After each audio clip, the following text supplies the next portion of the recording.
This video is sponsored by EA.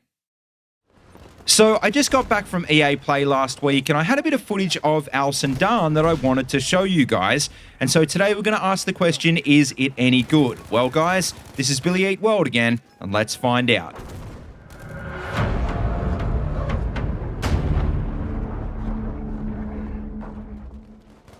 Alright, so to kick off, if you haven't already figured out, well, Sundan, which is coming on June 27th, by the way, is actually based on the Under No Flag war story, which honestly I think is a great idea because I really feel like that kind of aesthetic is bang on what I would have expected the North Africa campaign to look like.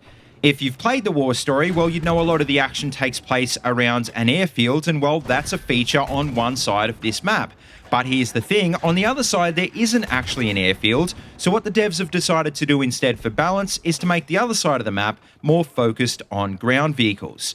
Now obviously the big issue with this is that planes and tanks aren't exactly balanced to begin with, so at the event last week there was a lot of talk with the devs about getting this right, which I've got to say I really didn't have a strong opinion on because, I mean, you guys know I'm mainly an infantry player about 99.9% of the time.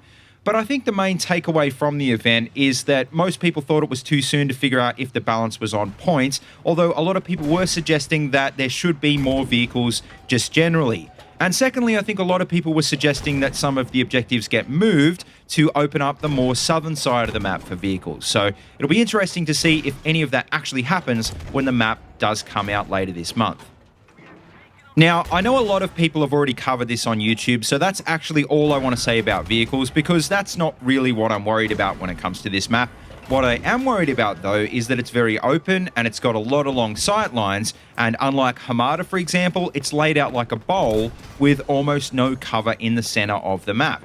And one thing that's become pretty obvious to me over the last few years is that with mostly veteran players at events, new maps like this don't play out like they will in public servers. And look, even at this event, I really think sniping was an issue. So I kind of get the impression that it's going to be a nightmare of snipers and bipod MMGs when it finally does hit the public servers. With that being said, though, I know a lot of the infantry guys mentioned that they were hanging out at the C flag, which is kind of like a little village section. But I think the issue for me here was that it seemed like everyone else, and especially anyone running an SMG, had the same idea as well, and for me that didn't really feel all that fun. But I mean, the alternative was to venture out and deal with vehicles, snipers and bipod MMGs, and that's not very fun either. So ultimately I think I do have to say that this isn't probably going to be a great experience if you are a 100% infantry player like me, unless you are someone that's more into the atmosphere rather than skill-based gameplay.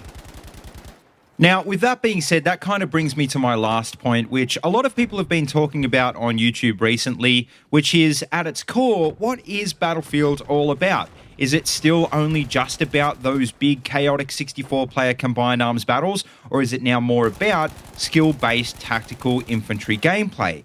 And well, I think the answer is we've reached a point where it has to be both, which is why I think DICE are giving us new maps like Sundan, but on the other hand, they're also giving us smaller maps like Merida, because obviously one map is going to be better for vehicle players and the other map is going to suit players like me, and I honestly don't think that's necessarily a bad thing. Look, I didn't really have a great time with Sundan, but I know a lot of people at the event did, and when you guys get it, well, you'll probably either love it or you'll hate it too. And I think probably the bigger question from all of this is not whether this map is good, but whether or not DICE should be making one-size-fits-all maps, or whether they should be making polarizing maps, like, for example, this one, or Merida. I think one thing that is for sure, though, is that if they are going to build primarily vehicle maps, then they really should put them in their own separate playlist, for example, like the Tank Battles playlist that we've seen recently. And of course, I really think they've got to make sure that they support the smaller cap game modes like Squad Conquest and Frontlines, so at least us infantry players can still have fun on some of the modes. But anyway, guys, that just about wraps up my quick thoughts on Sundan. So as always, let me know what you think in the comment section below. And also let me know what kind of maps you'd like to see added to Battlefield 5 in the future. Do you want to see more big maps like this, or do you want to see more tighter, more infantry-focused maps instead? As always, though, don't forget to like, comment, and subscribe, and please feel free to check out the links in the description if you want to see any more of these videos. And also, don't forget you can find my Twitter and Discord links down there as well if you want to keep in touch. And as always, until next time, see you later, and have a good one.